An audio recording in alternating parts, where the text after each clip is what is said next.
Ah, velhos tempos de PlayStation. Parece que faz séculos que eu me aventurava em universos diferentes. Cada dia eu me sentia imerso naqueles mundos fantasiosos, sem preocupação e apenas com o controle na mão. Eu juro que essa rima foi espontânea. Hoje, nós vamos revisitar um clássico do PlayStation 2, que iniciou uma grande e inesquecível franquia, que evoluiu caralhamente a cada sequência e é jogada até os dias de hoje. Pois o vídeo de hoje é sobre Dragon Ball Z Budokai. Sim, o primeiro de todos, amado por uns e odiado por outros. Já vai descendo aí e clica para se inscrever e curte o vídeo se gostar. Enfim, vamos lá.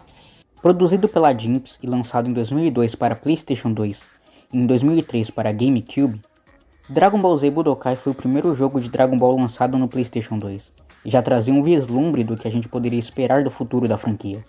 A abertura do jogo tem 3 versões diferentes. A japonesa, que é literalmente a abertura do anime com uma música Xalá Rede Xalá, só que com os gráficos do game, e que infelizmente não posso por aqui se não levo flag. A americana, que ainda é a mesma intro, só que com uma música diferente, se não me engano é Rock the Dragon ou algo assim. E a europeia, que é só umas cenas do jogo com um instrumental pica. Porque eles mudaram? Não sei. Posso estar parecendo um fanboy maluco, mas o fato de terem refeito a abertura do anime perfeitamente com os gráficos do jogo parece mostrar que tinha um carinho e um cuidado envolvido ali. Porém, já é aqui que temos que falar sobre o elefante na sala: os gráficos. Eu sei.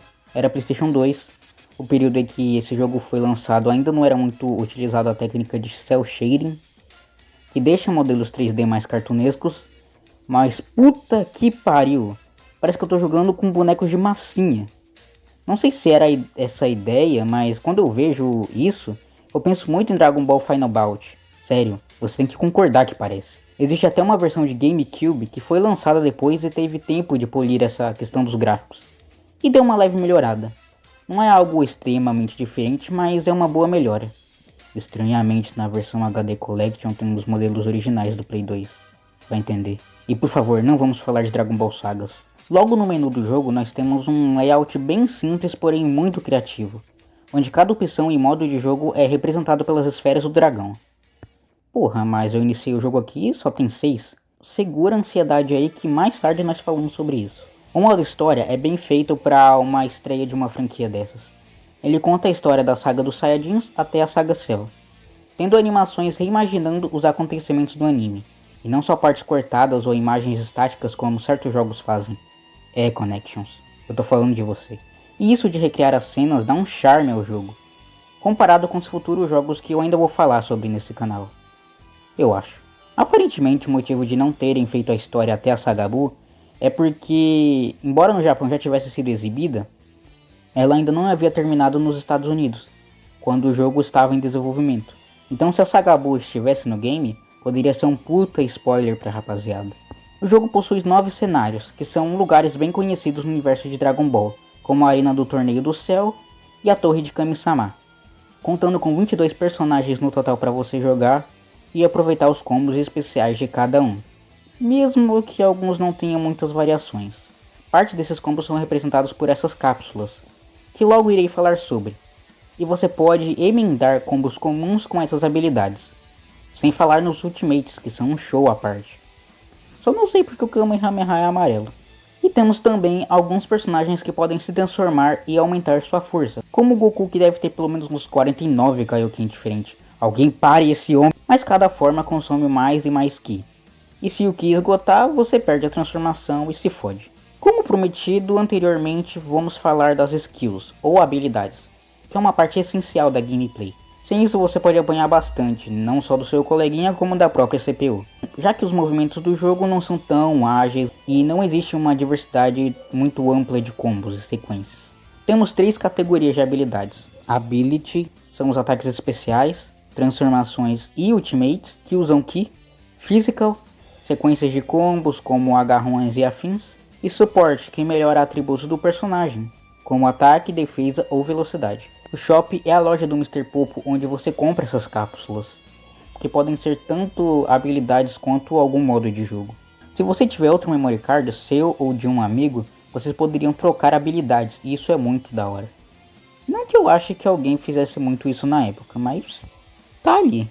Vale ressaltar que os espaços de skills são limitados, então não adianta pensar em deixar um personagem extremamente forte e quebrado. Você tem que escolher bem as habilidades certas e que skill de suporte vai precisar. Temos o modo torneio, é basicamente um modo onde você tem até 3 dificuldades, onde você enfrenta inimigos em um torneio, até chegar ao final como grande campeão e ganhar uma grana para comprar seus equipamentos e etc na loja. Só toma cuidado para não ser jogado para fora da arena, senão tu perde tudo. Ao vencer o torneio no modo adepto, você libera o Mr. Satan, aqui chamado de Hércules, e também temos o modo lenda do Mr. Satan. Concluindo o modo adepto do torneio, você consegue comprar a cápsula desse modo na loja do Mr. Pulpo. É um modo contando uma historinha fake do Mr. Satan na saga Cell. É bem engraçadinho, vocês estão ligados como funciona.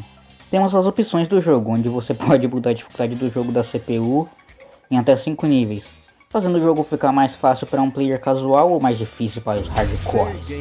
E é claro, como estamos falando de Dragon Ball, temos que mencionar as esferas do dragão, que podem ser compradas na loja do Mr. Pulpo, e ao conseguir 7 delas você pode escolher entre 3 desejos, que aqui são cápsulas, Breakthrough, que ocupam todo o espaço das skills do personagem escolhido, mas compensam isso entregando todas as habilidades especiais do mesmo personagem, porém te impossibilitando de usar skills de suporte.